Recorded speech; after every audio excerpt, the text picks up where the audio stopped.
So yes, we're talking about the laws of abundance because more money doesn't solve a money problem. If it did, millionaires wouldn't go bankrupt. So for everybody who keeps making more money and you're still more broke, well, then we need to start to apply more principles. So the laws of abundance started out with, in my first, the one that I talked about first was the law of difference. And it basically says your difference decides your importance and determines who pursues you. So what's different about you is what's going to make your market. What's different about you is what's going to make you blow up. Mark Zuckerberg was different. Bill Gates was different. Oprah was different. Everybody who has been great, who has done anything. And there are regular folks from, all walks of life who did not have wealthy parents or wealthy circumstances, who just found their difference and they were able to blow up. So if they can do it, so can you. The next law of abundance says this. It's the law of the mind. And it essentially says your mind is your greatest asset. Do you have more money in your closet or in your car or in your garage than you have in your mind? Because if you do, that too is a recipe for disaster. Let me help you understand something. And this is for everybody who's out there getting all the knowledge in the world. Because yes, you must put knowledge in your mind. You must go and gain an education for whatever it is you want to do. Now, if somebody wants to build a building, they have to go to construction school or carpentry school or learn that particular trade or get a license in plumbing or electrical work or whatever it is. And a building is supposed to stand and it's supposed to have a foundation. Well, what about your life? What about your, financial future? What about your legacy? What about the generations that will come after you? If you want that to stand, if you want that to have a foundation, then you're going to need to get an education. And even if you already have one, you still need to stay connected to an education in order to get to the next level for where it is you are trying to go. So the law of the mind, your mind is your greatest asset. But it's not just about what you put in your mind, because knowledge is not power until it is put into action.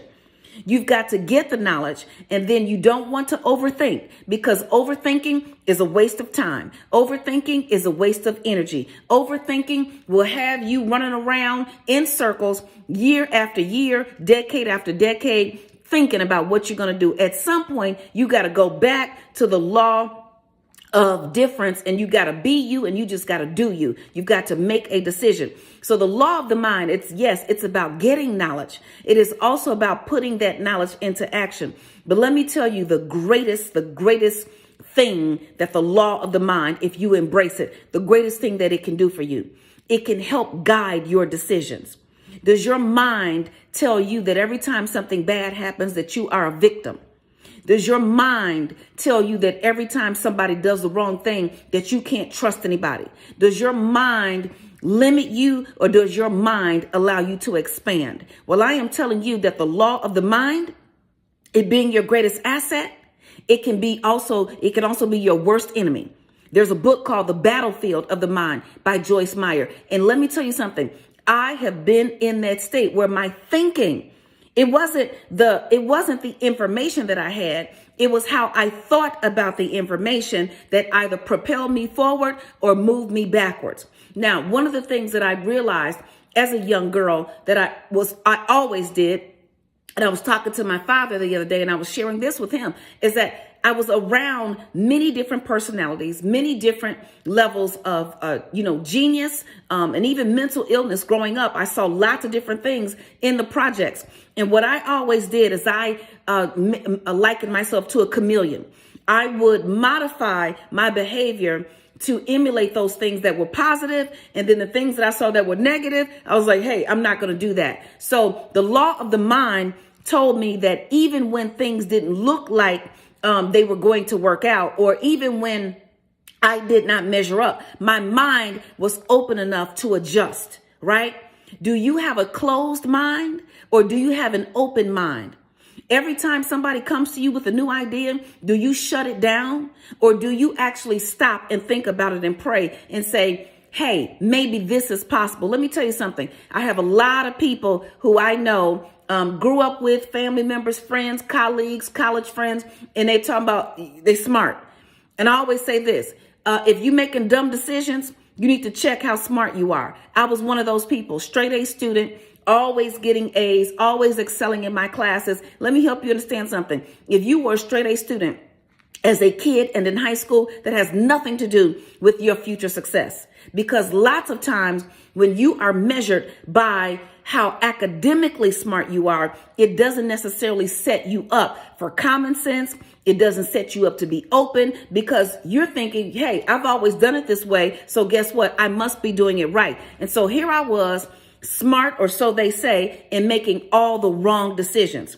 I was smart, but I kept finding myself in dumb situations. Now, if that's you, I'm not trying to say this to shame you. I'm not trying to say this to bring you down. It's just about awareness, right? And so the law of the mind, it's about getting more information than we already have available to us, seeking out that information. It's about putting that information into action, because knowledge is not power until it is put into action.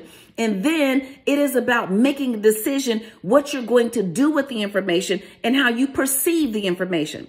There's a saying that life is 10% what happens to you and 90% how you respond. So if they lied to you, how are you going to respond?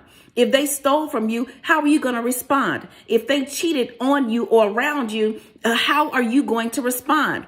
Everybody who comes into your life who does something bad does not give you a license to go have a bad attitude for the rest of your life about that thing. What about this? Learn the lesson so you can get the blessing.